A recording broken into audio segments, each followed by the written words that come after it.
Hi, welcome to part 5A, day 2, Love is Kind. Um, Probably not actually going to post this until tomorrow because I really want you to be able to get to sleep when you get there because it's getting late and I'm getting worried about you. Woman, worried about you. Be careful. So hopefully you'll call me if you need anything. I'm counting on it. Okay, so day 2, Love is Kind. Be kind to one another, tender-hearted, forgiving each other, just as God in Christ also has forgiven you. Ephesians 4:32. Kindness is love in action. If patience is how love reacts in order to minimize a negative circumstance, kindness is how love acts to maximize a positive circumstance.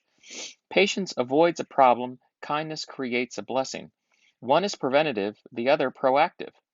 These two sides of love are cornerstones on which many of the other attributes we will discuss are built. Love makes you kind, and kindness makes you likable. When you're kind, people want to be around you. They see you as being good to them and good for them. I want to read that again. Love makes you kind, and kindness makes you likable. When you're kind, people want to be around you. They see you as being good to them and good for them. It's important stuff. The Bible keys in on one importance of kindness.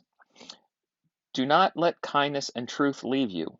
Bind them around your neck, write them on the tablet of your heart, so you will find favor and good repute in the sight of God and man. Proverbs chapter 3, verse 3 to 4.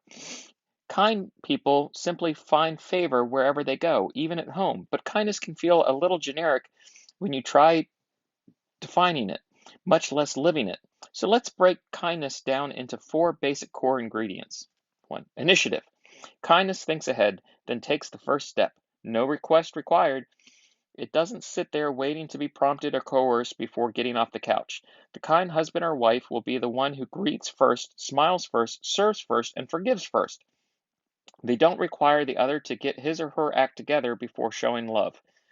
When acting from kindness, you see the need and then you quickly make your move first.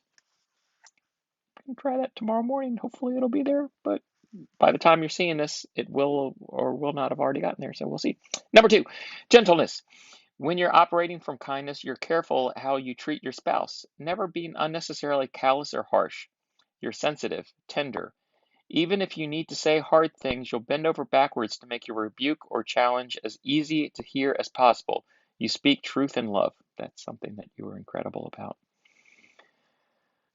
Almost too much so that it seems hard on you, but you will bend over backwards to make your rebuke or challenge as easy to hear as possible. But I want to hear it. It's important. I want to know these things. I have to know these things. If it's important to you, it's important to me. So remember that. Anyway, number 3, helpfulness. Being kind means you meet the needs of the moment. If it's housework, you get busy. A listening ear, you give it. Kindness graces a wife with the ability to serve her husband without worrying about her rights. Kindness makes a husband curious to discover what his wife needs, then motivates him to be the one who steps up and ensures those needs are met, even if his are put on hold. Yeah, it's right. 4. Willingness. Kindness inspires you to be agreeable. Instead of being obstinate, reluctant, or stubborn, you cooperate, you stay flexible. Rather than complaining or making excuses, you look for creative ways to accommodate and adjust. A kind husband ends thousands of potential arguments by his willingness to listen first rather than demand his way. Gotta listen. It's important. I gotta listen. Jesus described the kindness of his love in his parable of the Good Samaritan found in the Bible, Luke chapter 10. A Jewish man is attacked by robbers and then left for dead on a remote road. 2 religious leaders, respected among their people, walk by without choosing to stop. Too busy, too important, too fond of clean hands. But a common man of another race, the hated Samaritans, whose dislike for the Jews was both bitter and mutual, sees the stranger in need and is moved with compassion. Crossing all cultural boundaries and risking ridicule, he stops to help the man. Bandaging his wounds and putting him on his own donkey, he carries him to safety and pays all of his medical expenses out of his own pocket. Where years of racism has caused strife and division, one act of kindness brought 2 enemies together. Taking the initiative, this man demonstrated true kindness in every way, gently, helpfully, willingly. Jesus illustrated how love could cause even enemies to reach out to one another in kindness. If enemies can do it, how about intimates? How might love ramp up the level of kindness in your relationship, in your marriage? Wasn't kindness one of the key things that drew you and your spouse together in the first place? When you married, weren't you expecting to enjoy his or her kindness for the rest of your life? Didn't your mate feel the same way about you? Even though the years can take the edge off that desire, your enjoyment in marriage is still linked to the daily level of kindness expressed. It fuels mutual delight. The Bible describes a woman whose husband and children bless and praise her.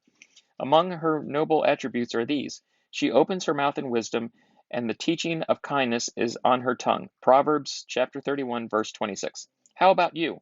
How would your husband or wife describe you on the kindness meter? I don't want to know the answer to that right now. How harsh are you? How gentle and helpful? Do you wait to be asked, or do you take the initiative to help? Don't wait for your spouse to be kind first. Make it your daily mission. It is difficult to demonstrate love when you feel little to no motivation. But love in its truest sense is not based on feelings. Rather, love determines to show how thoughtful actions, even when there seems to be no reward. You will never learn to love until you learn to demonstrate kindness first. Okay, so today's dare. In addition to saying nothing negative to your spouse again today, do at least one unexpected gesture as an act of kindness. Well, I actually think I might have taken care of this one already. Gonna get this video tomorrow, probably after it's worked. I don't know if it's worked or not. My sister helped me figure something out. She gave me an idea because I was asking her. I was trying to figure stuff out, and she was filling me on how some things work down there in Florida ways. So I sure hope it works. And boy, let me tell you, if it works, I got a whole new way to reach out to you there, woman. A whole new way. And it's going to be great. I'm going to be busy. I'm going to be busy, busy, busy, busy, busy, busy. So I hope when you see this tomorrow, you are well rested. I hope you get there safely. Oh my gosh, do I pray you get there safely.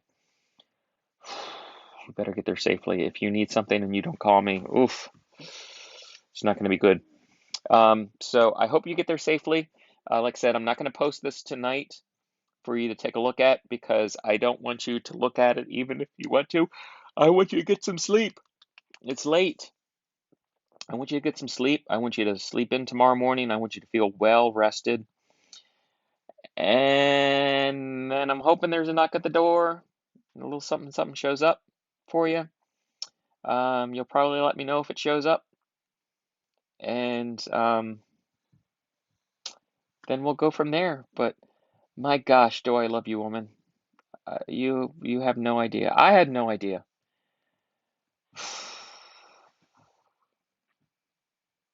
I had no idea. I don't know why I didn't, but boy, do I sure know it now. And I'm never going to forget. I'm never going to forget. I love you. I don't even know how to finish that sentence. I'm glad you're the only one seeing this because now I can say these kind of things. Um, okay, video's long enough. Good night. Love you forever.